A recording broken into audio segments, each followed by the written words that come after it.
नमस्कार मित्रों, PKR fact point में आपका स्वागत है।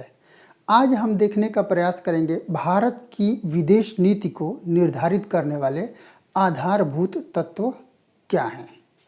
इसका सबसे बढ़िया उदाहरण आप अपने आसपास पड़ोस में देख सकते हैं। कुछ ऐसे पड़ोसी होते हैं जिनके साथ हमारे संबंध बहुत बढ़िया होते हैं और कुछ पड़ोसी ऐसे होते हैं जिनके साथ हमारे संबंध ठीक नहीं होते हैं। तो संबंधों का अच्छा होना और संबंधों का अच्छा नहीं होना कुछ न कुछ आधार रखता होगा कि नहीं। वो किसी न किसी आधार पर ही तो होगा कि किसी खास पड़ोसी के साथ हमारी खूब बनती है, खूब हमारा उनके साथ आदान प्रदान मेल जोल खान पान लगा रहता है, लेकिन वहीं किसी दूसरे पड़ोसी के साथ हम हर तरह से अपने संबंधों को तिलांजलि दिए हुए रहते हैं। तो इन्हीं सब चीज़ों को हम विदेश नीति में भी देखते हैं। कोई हमसे या हम किसी और से संबंध किस आधार पर बनाते हैं, यही चीज़ विदेश नीति में भी देखने को मिलती है।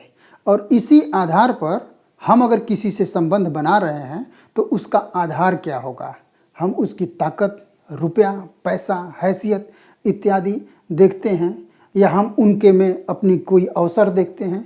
ये सब चीज़ें मिलाकर जब हम उसी को एक अंतर्राष्ट्रीय स्वरूप में देखने का प्रयास करते हैं तो उसी को विदेश नीति के निर्धारक आधारभूत तत्व कहे जाते हैं। अब भारत देश की तरफ आइए। भारत एक विशाल क्षेत्र है। भारत एक विशाल क्षेत्र है। तो विशाल क्षेत्र होने से कभी कभी हमें फ़ायदा भी होता है, नुकसान भी हो सकता है। नुकसान इस संदर्भ में होगा कि हमें उन सीमाओं की सुरक्षा करने के लिए एक बड़े संसाधन की आवश्यकता होगी। तब अगर उन संसाधनों की पूर्ति नहीं हो पाएगी तो हमारा देश क्या होगा, गरीबी में चला जाएगा, भूखमरी होगी, गरीबी होगी, तो तमाम प्रकार की विषमताएं आएंगी, नक्सलवाद बढ़ेगा, क्षेत्रवाद बढ़ेगा, ये सब समस्याएं बढ़ेंगी। और अगर विशाल सीमा है तो वो आपको स्वयं अपने आप में एक विशाल संसाधन प्रदान करने लगेगा। अपार खेती की भूमि होगी तो आप कृषि कर सकते हैं, उद्योग धंधे लगा सकते हैं, अपनी आर्थिक उन्नति को प्रगति के पथ पर ले जा सकते हैं। तो ये भौगोलिक कारण में ये पहला कारण है, विशाल क्षेत्र। इस आधार पर कई देश आपके साथ संबंधों की स्थापना करते हैं। जैसे विशाल क्षेत्र है आपका, तो वहाँ पे कई कंपनियाँ बाहर से आ करके क्या करेंगी, फैक्ट्रियाँ लगा सकती हैं, उद्योग धंधे लगा सकते हैं। इन सब चीज़ों का आपको फ़ायदा हो सकता है। लेकिन कभी कभी विशाल क्षेत्र होने से जब यहाँ पे उपद्रव की संभावना बनेगी तो जो लगे हुए उद्योग भी रहते हैं वो भी यहाँ से चले जाते हैं और तब हमारे देश की आर्थिक स्थिति बिगड़ जाती है। तब कह सकते हैं कि विशाल क्षेत्र होना किसी देश की विदेश नीति के लिए एक अवसर सकारात्मक और नकारात्मक दोनों भूमिका निभाते हैं। इस आधार पे अगर प्लस पॉइंट है विशाल क्षेत्र तो हमारा देश उन्नति करेगा, और अगर वहीं पे दूसरा डिमेरिट वाला तत्व आ जाता है तो हम यहाँ पे विकास नहीं कर पाते हैं और गरीबी में ही अक्सर जीवन व्यतीत करना पड़ता है।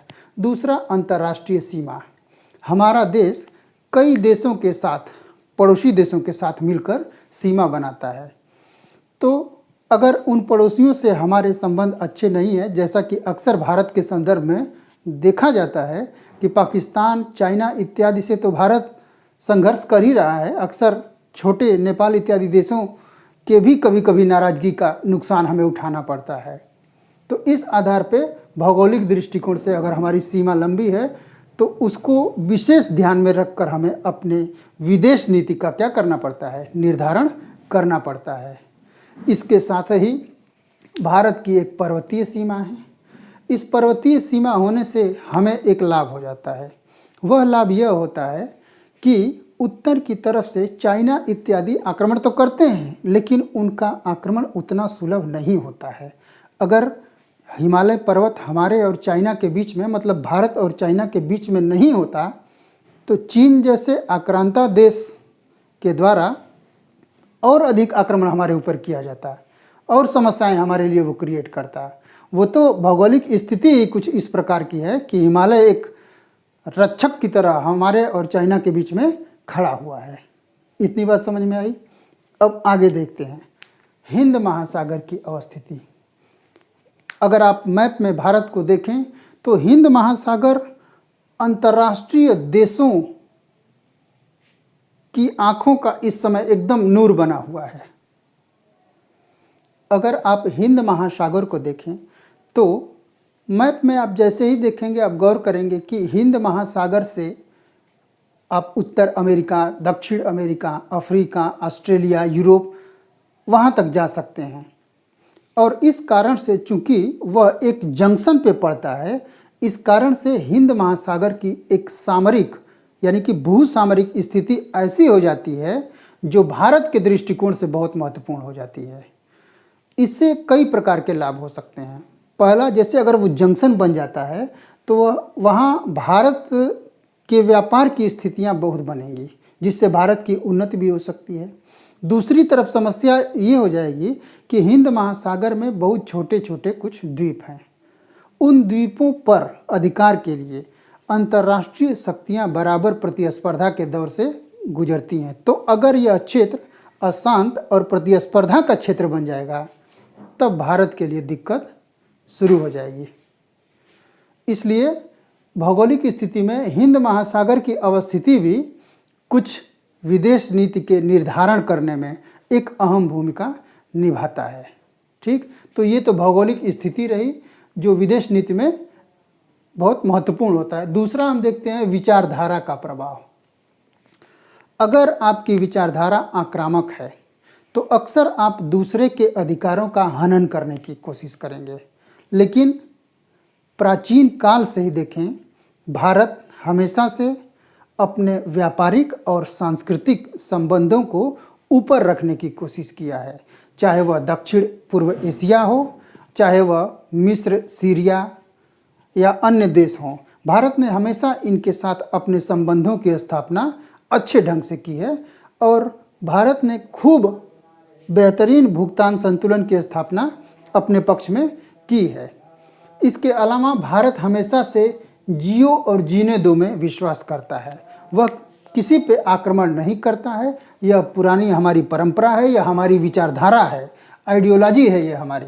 इसके अलावा भारत हमेशा से दूसरे पंथों, दूसरे धर्मों की भावनाओं को हमेशा से अपने चीज़ों में स्थान। इसी प्रकार जब कभी हम अहिंसा की बात करते हैं तो इसमें कभी हम महात्मा बुद्ध की शिक्षाओं को शामिल करते हैं, कभी अशोक की हिंसा त्यागने की प्रवृत्ति को शामिल करते हैं, तो कभी महात्मा गांधी के सत्य और अहिंसा को शामिल करते हुए अपने विदेश नीति का निर्धारण करते हैं। इसी तरह से विदेश नीति में वैचारिक रूप से हम वसुधैव कुटुंबकम की भावना को मानते हैं। मतलब हम पूरे विश्व को अपना एक परिवार मानकर और अपने विदेश नीति में इन्हीं तत्वों को शामिल करके हम अपने पड़ोसियों और विश्व की शक्तियों से एक अच्छे संबंध की कामना करते हैं। अब इसके बाद हम देखते हैं एक चीज़ कि आर्थिक और सैन्य तत्व, जैसे कि अपने विदेश नीति में हम अपने आर्थिक तत्वों और विदेश नीति में सैन्य तत्वों को भी शामिल करते हैं। इसका सबसे अच्छा उदाहरण है कि भारत जब ब्रिटेन का गुलाम था, उसके बाद जब आज़ादी हमें मिलती है तो हमारी कोई विदेश नीति नहीं थी और तब हमारी विदेश नीति को निर्धारण करने के लिए हमारे स्वतंत्रता संग्राम के नेताओं ने गुट निरपेक्षता नीति का पालन किया। यह गुट निरपेक्षता किसी गुट में शामिल होने या गुट से हटने की नीति नहीं है, बल्कि इसका एक सिद्धांत था कि हम पूंजीवादियों देशों, जिसका नेतृत्व यूएस अमेरिका कर रहा था, और साम्यवादी देशों, जिसका नेतृत्व रूस करता है, उन दोनों देशों से हम अपने लिए कुछ सहयोग और समर्थन प्राप्त करेंगे और हम अपनी नीति पे चलते हुए अपने देश का क्या करेंगे, सैनिक तकनीकी विकास करते रहेंगे। अब जब हम आगे बढ़ के देखते हैं तो हमें कुछ अपने इतिहास से ऐतिहासिक परंपराएं प्राप्त हुई हैं और जिनका हम हमेशा से सम्मान करते रहे हैं, जैसे किसी अन्य देश पे आक्रमण न करना यानी अनाक्रमण का सिद्धांत, सह अस्तित्व यानी दूसरे देशों के अस्तित्व और उनकी संप्रभुता का सम्मान करते हुए हम अपनी नीतियों का संचालन करते हैं। तब जो है ये चीज़ें हमें अपने ऐतिहासिक परंपरा से मिली हुई है। हम दूसरों पे अधिकार नहीं करते, आक्रमण नहीं करते। तो अपने विदेश नीति में हम इन तत्वों को भी शामिल करते हैं। इसके अलावा विदेश नीति के निर्धारक तत्वों में कुछ अपनी आंतरिक शक्तियाँ और दबाव का प्रभाव भी काम करता है। जैसे जब श्रीलंका में लिट्टे एक आतंकवादी संगठन था, अपने चरम पर था, तो उस दौरान वो तमिलों पे अत्याचार करते थे। तो ऐसी स्थिति में भारत के लोग भी एक आंतरिक दबाव अपनी सरकार पे बनाते थे कि आप हमारे ही भाई बंधु दूसरे देशों में हैं, उनकी सहायता कीजिए। तो इस दृष्टिकोण से भी हमें श्रीलंका के विरुद्ध एक विदेश नीति का निर्धारण करना पड़ा। तो कह सकते हैं कि जो अंदर की शक्तियां अपने देश के नागरिक होते हैं वो भी सरकार पे दबाव बनाते हैं और सरकार पे दबाव बना करके वो सरकार की विदेश नीति को प्रभावित करते हैं और सरकार भी अपने नागरिकों के महत्वाकांक्षा या आकांक्षा को ध्यान में रखकर अपने विदेश नीति का क्या करती है, संचालन करती है। इसके अलावा राष्ट्रीय हित, मतलब किसी विदेश नीति को अपने राष्ट्रीय हित के अनुसार समायोजित किया जाना चाहिए। संविधान सभा में प्रथम प्रधानमंत्री पंडित जवाहरलाल नेहरू ने इस सिद्धांत पर बहुत बल दिया था कि किसी भी देश की नीति का निर्धारण उसकी राष्ट्रीय हितों के संदर्भ में होना चाहिए। तो राष्ट्रीय हित दो प्रकार के होते हैं, जिसमें पहला है अस्थाई और दूसरा है अस्थाई। अस्थाई में आता है अखंडता, यानी कि किसी देश की एकता और अखंडता का अच्छे से पालन, यह सुनिश्चित किया जाए कि उस देश पे कोई बाहर से आक्रमण न कर पाए, उस देश की सीमाएं सुरक्षित रहें।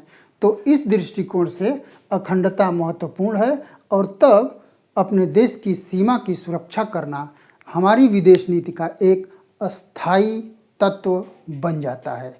इसके अलावा कुछ अस्थायी तत्व भी हैं, जैसे अपने लोगों को, अपने देश के नागरिकों को खाद्यान्न उपलब्ध कराना, रोजगार के अवसर उपलब्ध कराना, गरीबी हटाना, विदेशी पूंजी को आकर्षित करना और तकनीकी विकास करना। तो इस राष्ट्रीय हित वाले सिद्धांत पे पंडित जवाहरलाल नेहरू बहुत बल देते थे। इसी प्रकार नेपोलियन बोनापार्ट जो है किसी देश की भौगोलिक स्थिति पर बहुत ज़्यादा बल देता है। नेपोलियन बोनापार्ट जो फ्रांस का एक तानाशाह था, वो किसी देश की भौगोलिक स्थिति को ही उसके विदेश नीति के निर्धारण में बहुत महत्वपूर्ण मानता था। तो इस प्रकार से विदेश नीति को निर्धारित करने में अनेक तत्व हैं और उन तत्वों में से ये कुछ प्रमुख तत्व हैं जिनका हमने अध्ययन किया। आप इन्हें देखिए और समझने का प्रयास करिए, अपना इनपुट शामिल कीजिए और अगर मेरे लायक कोई सुझाव हो तो देने का प्रयास करिए। मिलते हैं अगले वीडियो में। भारत के संदर्भ में क्या आधार हैं भारत की विदेश नीति के? ये तो किसी भी देश के नीति के निर्धारक आधारभूत सिद्धांत हैं, लेकिन भारत किस सिद्धांत पर टिका हुआ है उसका अध्ययन हम अगले वीडियो में करेंगे। तब तक के लिए नमस्कार, जय हिंद, जय भारत।